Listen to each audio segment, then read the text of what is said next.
You're listening to the Crew Book Club podcast, the show that challenges you to change your mindset through hearing about dope books. Thanks for hanging with the crew to get advice, ask questions, and gain knowledge with me, your host, Sade Hill. What up, crew? What's good? It's your girl, Sade, and I don't know if I'm ready for this episode today, honestly. Let me just give y'all a little visual. There will not be a YouTube video because, honey, I am literally in my green short set pajamas. My hair needs a perm. Yes, your girl gets the relaxer.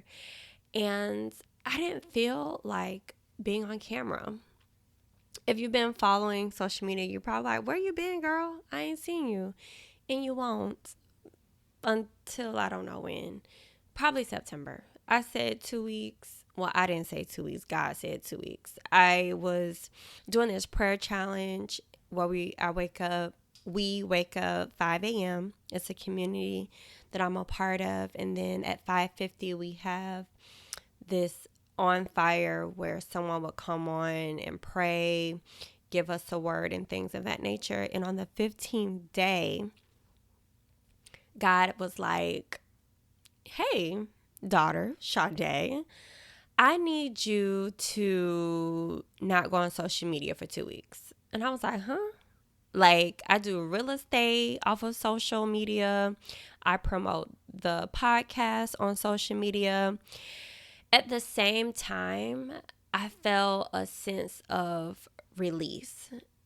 And I felt like my father knew I needed the release, because when you're a full-time entrepreneur, you're responsible for everything.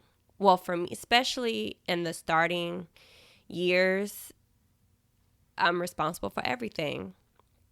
From the IT, from the social media manager to the customer service, just everything. And on top of being a mom and a wife and a friend, a sister, a newly auntie, I'm so excited about that. I'm exhausted. I am tired. And instead of making me sick to sit me down, I'm thankful for my obedience to just stop. And that was engaging on social media. Like, remind you, I just had a meeting a few weeks ago about how I'm showing up in the podcast, and then I'm being vulnerable and open enough, yada, yada, yada. And I was just like, okay, we're going to try that. Have been trying it, been getting more comfortable and everything from that perspective, because I understand my things that I went through in my testimony is my story to share. And I want to share that story, right? At the same time, I felt like I needed a moment, but I didn't know how to have a moment without social media being involved, because it's marketing, because that's what is part of the marketing plan now in any business. And God was just like, but I'm your marketing plan first. And I was just like, okay. So I won't be on social for a while. And then last week, I wanted to make sure I was utilizing my time wisely, but God clearly wanted me to rest. And so I rest and I slept. Of course, I got the necessary things done for the customers and things that I've made responsible for my calendar. But as far as like posting on social media, engaging in social media, I have not since the 15th. And so we're going to see how these next few days go, and we'll just go from there. But I do feel a sense of release. And I also am releasing it right here on this pod Sunday night. My daughter's asleep. My husband went back out on the road for work. And yeah. So here we are. It's not your typical woohoo, let's get ready for the episode entry. But I just felt like I needed to keep it real with y'all. And also keep it real with myself. So that's what's up. Now, we can get into the first segment of the show, which is Who Gon Check Me Boo? He is always checking us, and we deserve a good check because it keeps us in check. You hear me? And this just came to my thought. Originally, when I got into this podcast, my cover art for the pod did not have my face on it. I really didn't want my face to be posted and connected to this pod. And most people are like, but you do so well. You're so comfortable. I'm like, yes, because it really don't be me. It really be God carrying me through to do videos and things of that nature. It really don't be me, y'all. I'm just saying, it be we. It be God and I. And so, yes, I've been checked so many times in this prayer challenge, which is a good thing when we get on the video. I've learned to understand I can't be so concerned about what. Sometimes I get so caught up not sharing part of my story because it affects other people. But at the same time, I learned it's my story. It's my testimony. That's like in the Bible, you have the gospel explaining what led up to Jesus dying on the cross. You have I think 5 different perspectives. So it's not my fault that I'm comfortable being on a microphone. Like, I cannot help that gift that God has given me, right? And his platform. Like, none of this is mine. This is all his. So that checked me this week. Like, everything I do is not mine. This is a we thing. This is a God and I thing. Okay? I'm the vessel that God uses right here. But I cannot do nothing without him. So everything is a we. It's a we. So if you hear me say, we doing this, we doing that, I'm talking about God and I. Okay? This is our podcast. You feel me? So the Who Gon Check Me Boo, this is our last day in the book, Believe Bigger by Marshawn Evans Daniels. And I'm doing day 100 out of her 100 Days of Believing Bigger devotional journal.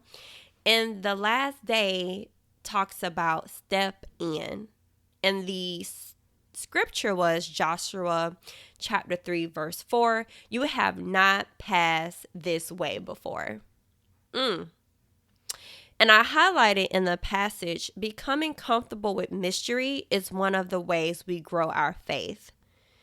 God says in Romans 9:17, I raised you up for this very purpose, that I might display my power in you and that my name might be proclaimed in all the earth. As Pastor Robert Madu would go, oh. He is hilarious. He is like the Kevin Hart of preaching. His face, sometimes I cannot look at his face because he would have me cracking up laughing. But his preaching is so impactful, and I love how he brings the Bible to life. He is so amazing. But anywho, that's what that comes from. So she also wrote in the passage, this is your charge to step into your gifts, unleash your superpowers, and give credence to your dreams and desires. Okay? So step in. I was just like, okay, we stepping into this, God. I got you. I'm stepping in, so this can always be a we thing. So then we're talking about, how will you commit to believing bigger, living bolder, and fully stepping into what God has destined you to be and to do? And that was a prompt question for the passage. So the last time I wrote in this journal, I had said, I know my worth without question. Now it's time to make the move so God can push me forward. Now, I think this was in 2021 when I started, 2022, the beginning of 2022 when I started this journal. And at the time, it was really about doing the podcast at the time. Like, it was just like, I'm going to do this moving forward. I know how much my worth is, But at the same time, that worth is with God, because I know that He's worthy of it all, and I'm worthy of whatever He is willing to give me, God, because I am alive. Like, He's so worthy because He thought I was worthy enough to die for. So I'm not going to waste my time here worried. So yeah. And then the prayer was, Lord, have your way in my life. Take me on an adventure that expands my capacity and leads others directly to you. Did you hear that? Take me on an adventure. Let me tell you, be careful what you ask for, okay? Because an adventure is going into the unknown. And when you ask God to push you forward and to show up in ways so He can use you, be ready, okay? And in that time, just remind yourself that when you are going through the growth of it all, that it's not about you. It's about what He's going to do through you for other people. Let that sink in. Okay? So that was a Who Gon Check Me Boo. God is, because He is always checking us. Because we deserve a good check, y'all. We deserve a good check. Now, we're going to get into the book, Believe Bigger. And let me tell y'all, I just want to say thank you to everyone who shares the episode with the friends, your family. Thank you for the ones who repost and share the episodes on your social media. I am super grateful for that. Thank you for visiting the website, buying the bookmarks, getting the shirts. Thank you for subscribing to the YouTube channel. I love you guys so, so, so much. And the website is thecrewbookclub.com and everything. And you can subscribe there too. I'm going to get the emails rolling out and things of that nature so you can get some exclusive content from me. All right. So let's get into chapter 15 and chapter 16. These are the last two chapters of this book, and we'll be starting a new book. That book, I don't know what that is yet. I'm literally praying about and asking God which book He wants me to jump into, because I have options. Maybe too many options. Okay.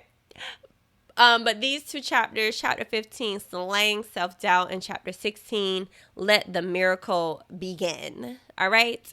And she starts off with a scripture, with a statement that was inspired by scripture, Luke chapter 1, verse 45. It says, she is blessed because she believed that the Lord would do what He said. And I believe that. I believe that God would do whatever He said He was going to do. He's not going to do what you said He want Him to do. Does that make sense? Okay. You might be requesting something for God, and girl, He keeps telling you no, or it's not happening, because that's not what He wants. Be comfortable with saying, God, what's your will? And let that will be done. Okay. So I want to go to page 281, and what I have highlighted says, the stage we're in doesn't matter. What matters is what state we're in. We can only be where we are. What matters is our willingness in knowing God needs us for a master plan right where we are right now. Oh my goodness. That reminds me of today when I was in church. Our pastor, God and I, were in 1 John chapter 2, 15 through 17. And I remember him saying, what was it? Oh my goodness.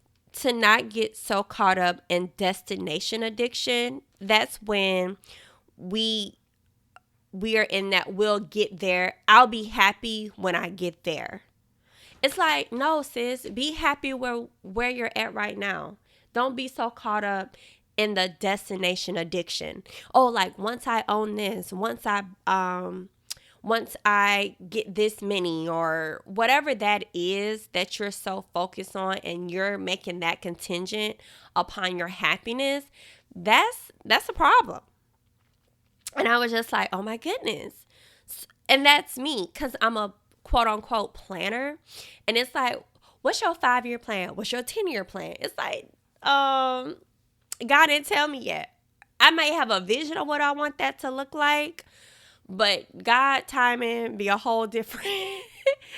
He be on some other stuff, okay?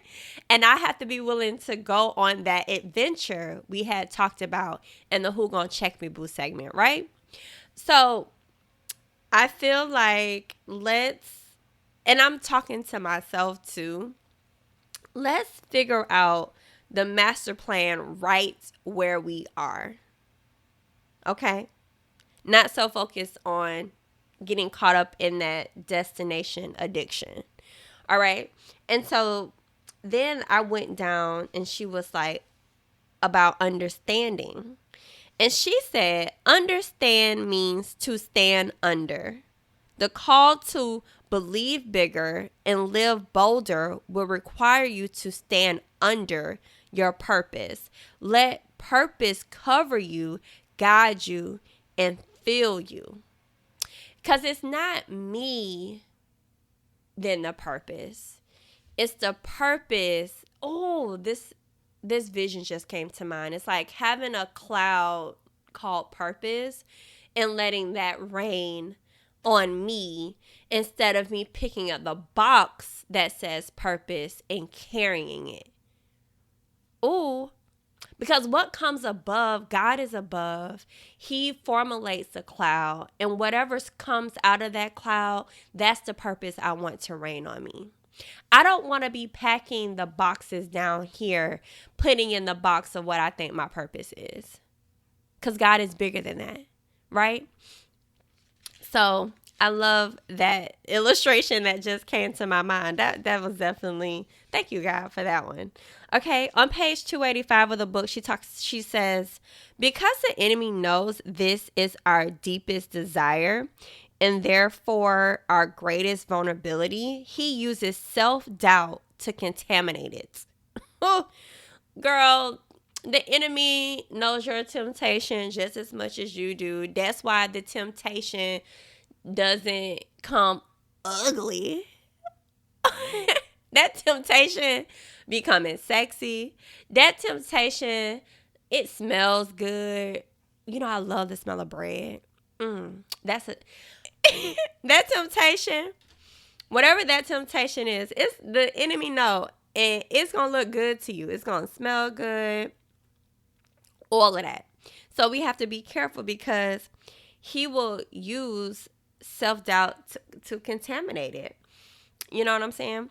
Also, the most dangerous enemies hang out in our mind like an obnoxious roommate. I was just having this conversation with a few friends of mine, and we were talking about like the biggest, and how was it? It was another pastor. Y'all, I've been watching so many sermons, I can't keep up. It was another passage, and I'm pretty sure plenty of pastors have preached this in a way.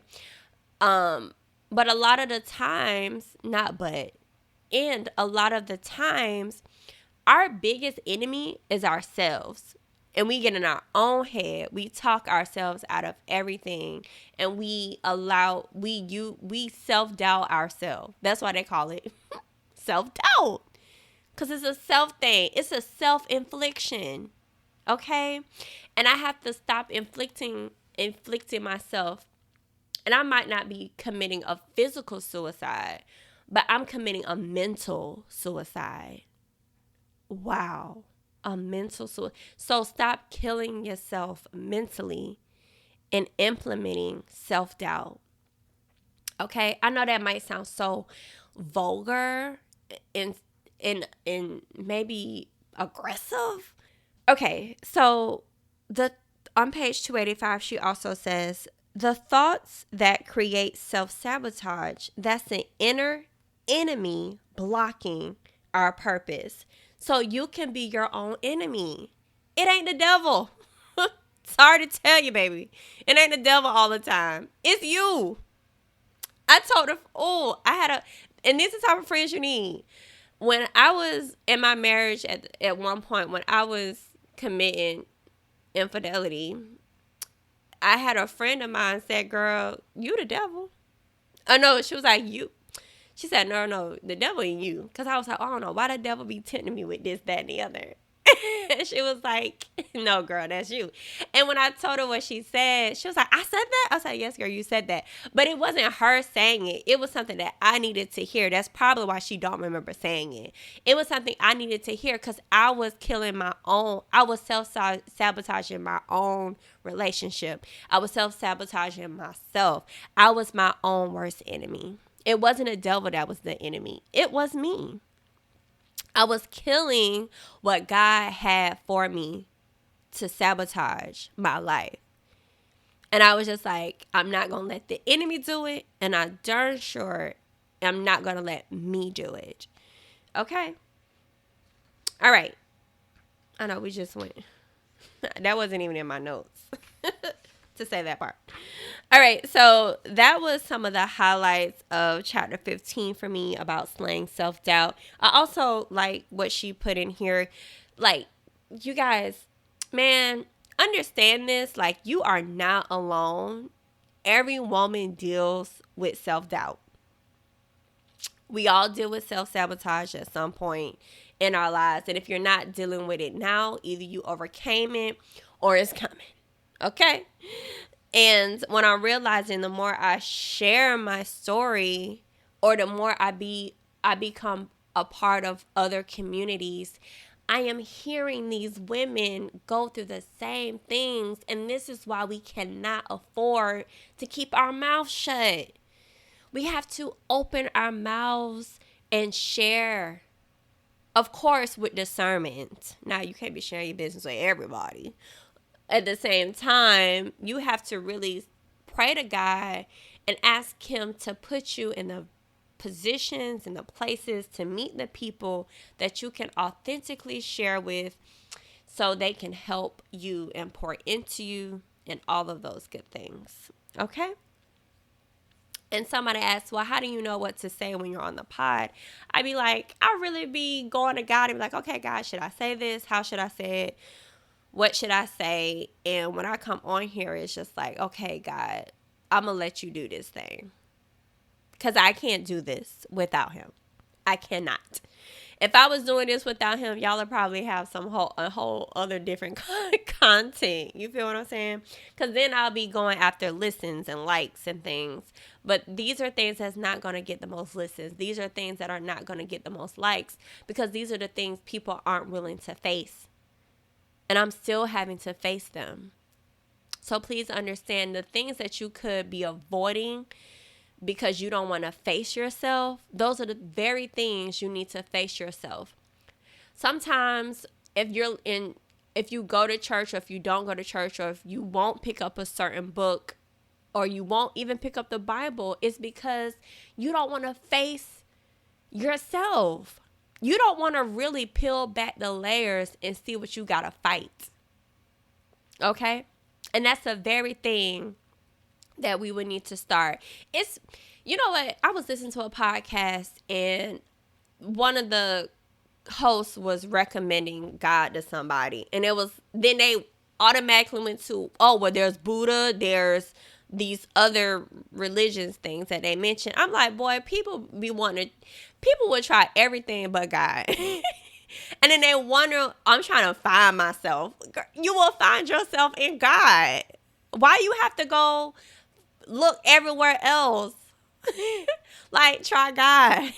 That'd be so funny to me. But I don't judge. And I don't judge. It's just funny to me.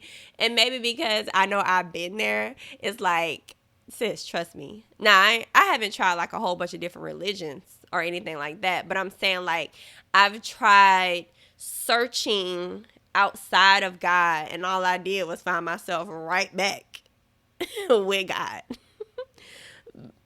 Anywho, so we're going to get into chapter 16 and let the miracles begin. Let them begin. Like, speak that. I'm going to let we are going to let the miracles begin. And I like how she starts into the chapter. She goes on the second page of the chapter, page 306.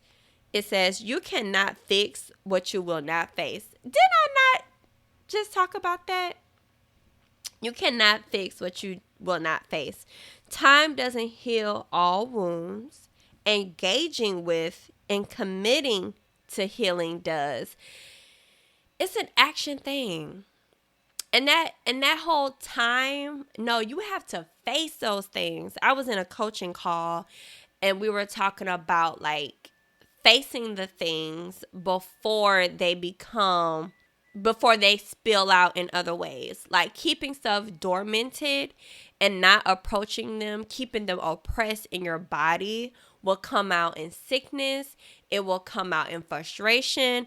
So instead of hoping that time heals whatever you've been dormanting, no, baby, we got to face those things. We got to engage and commit to healing.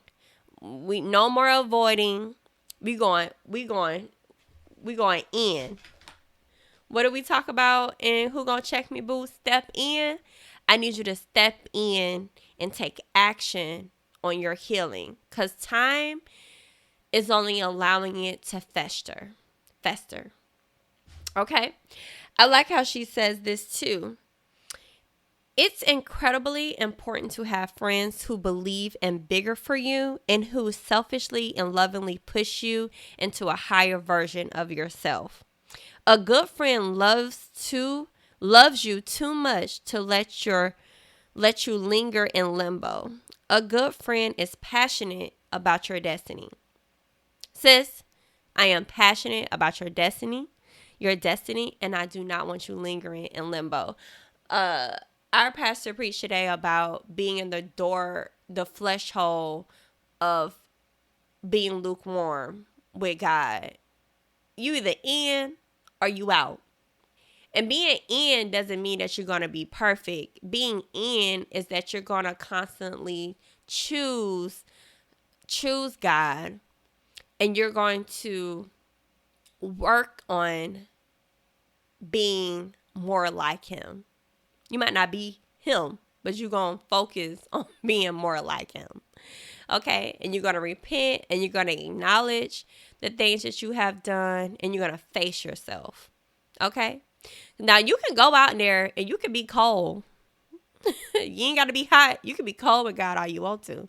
But I'm just telling you, I'm just saying from experience, it don't feel good to be in this world without him. Okay? It does not feel good. Mentally, physically, emotionally, having a life without God is like drowning and drifting into a deep sea.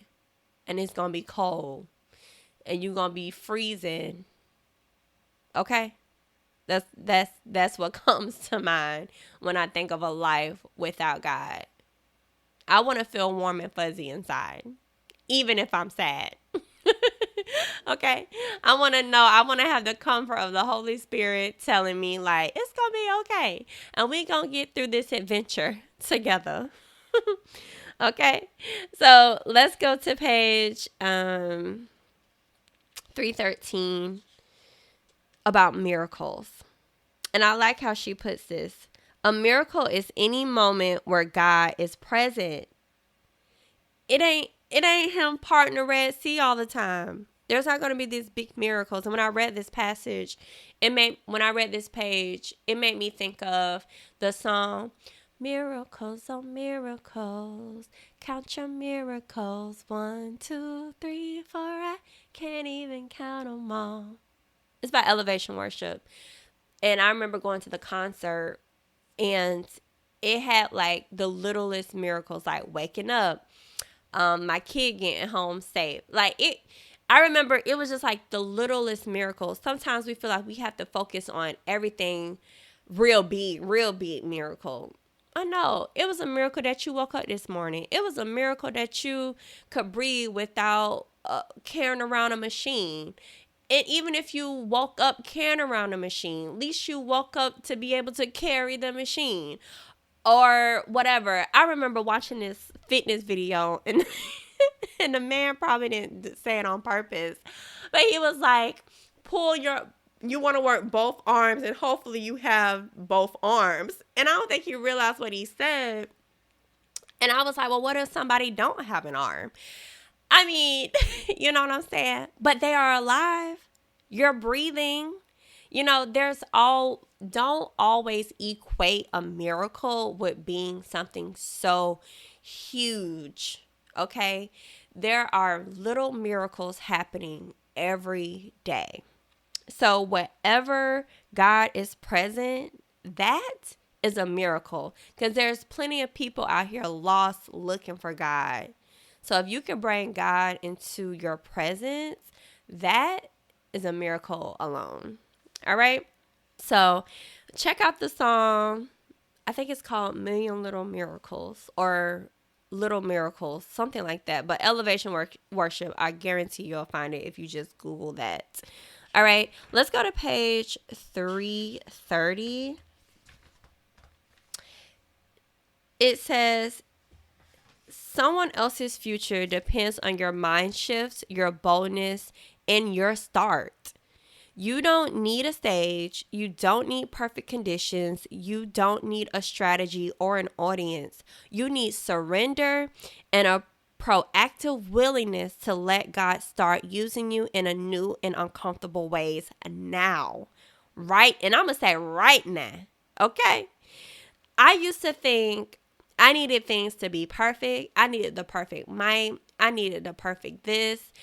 I didn't know how to edit a podcast. Now I do all of my editing. I did all of my intro, outro. Well, we did it all. God and I. And I thought I needed a huge audience. And I thought I needed this, that, and the other. And God was like, no, all you need is me. All I need is God. Okay? All you need is God. You don't need a perfect condition. You don't need a stage. Okay? You don't need to do nothing else but have the willingness to let God start using you in a new and uncomfortable way. That's all you need. You weren't about having everything else. Ask yourself, do I have God? And if you're questioning whether you have him or not, I'm here to tell you, you have him. You just have to surrender to him and allow him to use him. Okay? Allow you to use him. Sorry. But yes, all you need is God. Y'all, I'll tell you, I still, even with my walk with God, I still have to dig deep within myself to make sure I'm not using me. I don't want to use me no more. Me done took me through some things that I wish I didn't go through, but God knew I was going to go through to prepare my character, to bring me full circle to where I am today. Whew, Lord knows. Lord knows. And just saying that, it glimpses across the page the gifts of disruption.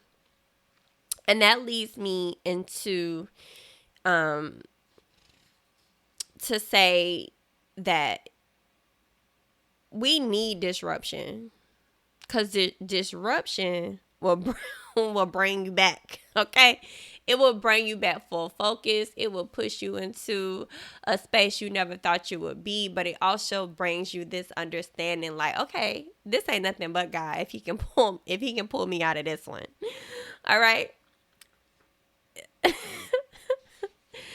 Oh, I'm laughing because I'm thinking about all the disruption that I've gone through, the stuff that I put myself through, and the stuff that God had to position me to go through so I can get out and get back on the right path.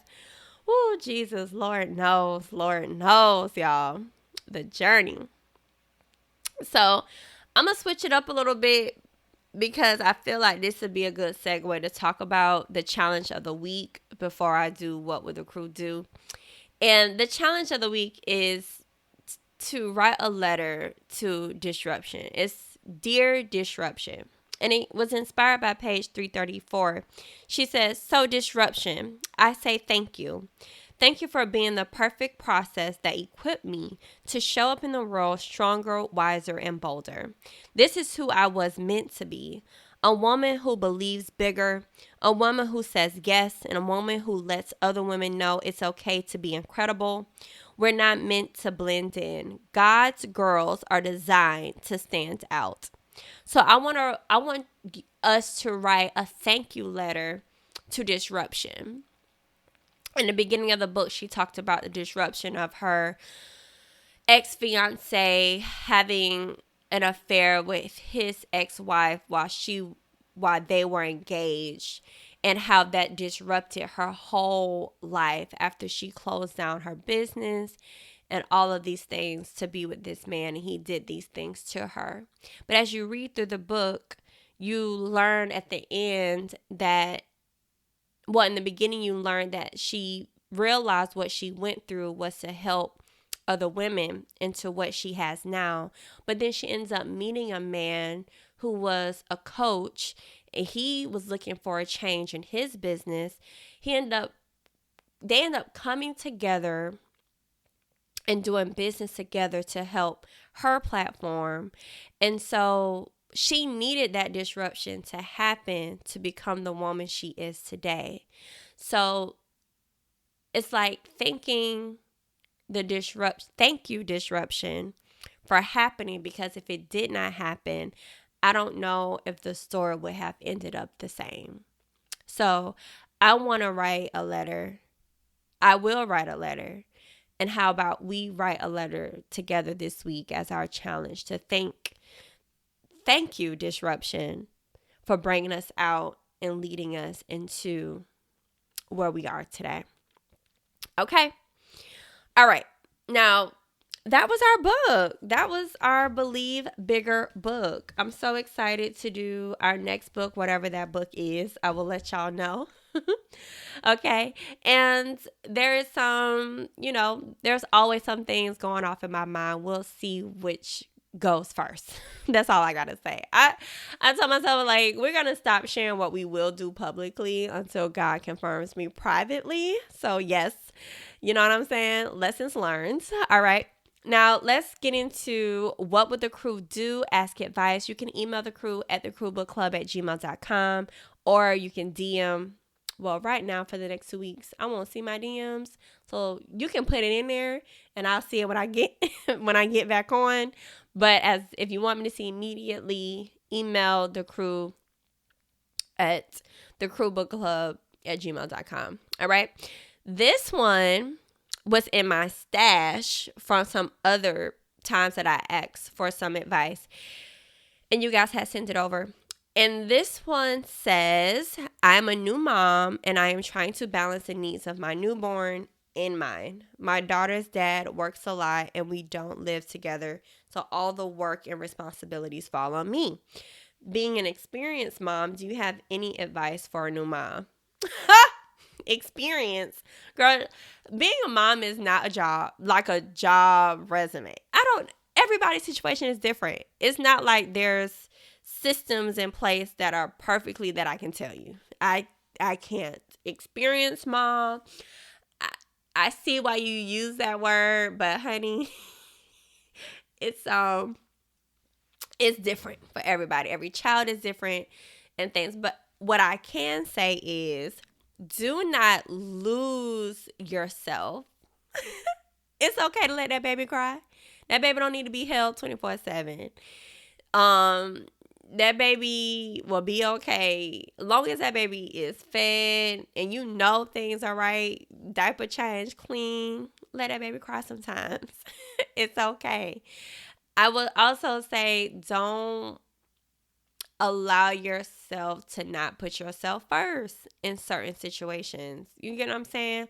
Like newborns, there are a level where they dictate because they cannot communicate. I understand that. What I'm saying is, it's okay to be like, to call somebody and be like, I need help. Can you come get this baby? I want to go get a pedicure. I don't know. You know what I'm saying? Like, I want to go for a walk without the baby. Yeah, take the stroller out with the babies on time. But it's okay to be like, I don't know if you do have family or someone. Ask. I know you said the dad doesn't live with you, but be open to asking him for help. Reach out, find someone. If he working a lot, I'm praying that he provides some financial help where maybe you guys can have a sitter for 1 or 2 days out of the week. It doesn't have to be a permanent, like a person who in the house all the time. But isn't there like some websites like care.com? And I know people like, I don't want no stranger to watch my baby. Like y'all can you can interview. I know sometimes they're like $10, $20 a week. I know some people do post doulas. There's some doulas who do like post pregnancy care, where they come and help mommy with baby. Like research some resources there. I think, and maybe, I'm a mom of 2. My oldest daughter lives with her dad in Atlanta, but my youngest has been with me. She's 10. And I think one of the biggest things that I felt like my husband and I will do next time is to establish a schedule and responsibilities from a parent. Like maybe you and the father can really discuss his work schedule and your schedule and see what days the baby can stay with him and what days the baby can stay with you and all those things. I